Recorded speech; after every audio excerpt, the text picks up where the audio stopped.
कुछ लोगों को खाना खाने के फ़ौरन बाद ऐसे महसूस होता है जैसे उनका पेट बहुत ज़्यादा जल्दी भर गया है।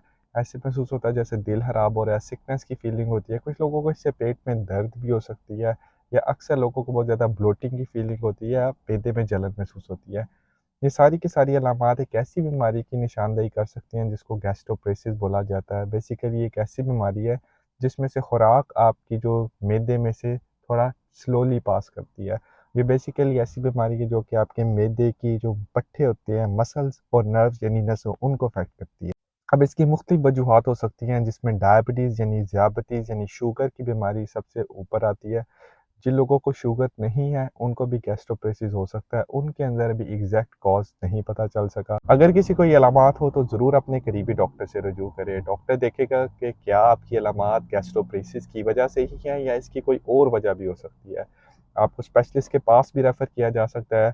कुछ टेस्ट तजवीज़ किए जा सकते हैं जिसपे एक्स-रे और अल्ट्रासाउंड स्कैन से लेके गैस्ट्रोस्कोपी यानी कैमरा टेस्ट आ जाता है। और बाज़ औक़ात इसके लिए एक स्पेशलाइज़्ड टेस्ट किया जाता है जिसमें देखा जाता है कि खुराक आपकी मैदे से कितने टाइम में पास करती है।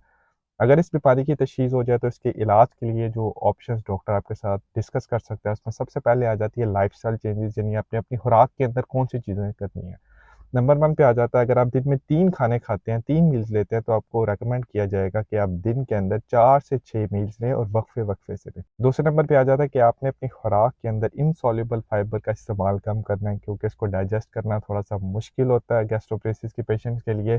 ये इनसॉल्युबल फाइबर कुछ सब्जियों में, फलों में और होल ग्रेन ब्रेड और रोटी के अंदर मौजूद होता है। तीसरे नंबर पे आ जाता है बाज़ औक़ात लोगों को ज़्यादातर अपनी डाइट के अंदर सूप यानी लिक्विड डाइट जो है वो रेकमेंड की जाती है।